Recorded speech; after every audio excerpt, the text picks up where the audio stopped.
Dahil umulan dito sa bahay, ayan. Sa labas ng bahay namin, baha. Konting ulan lang yan. Ayan. Doon, hanggang doon.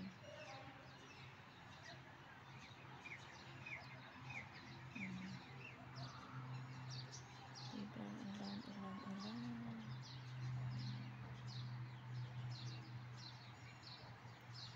Ang dami talagang tubig dito sa labas.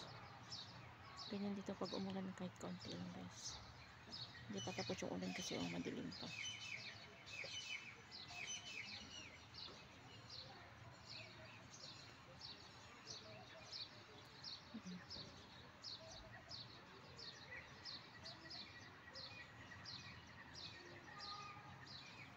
Doon, tubig.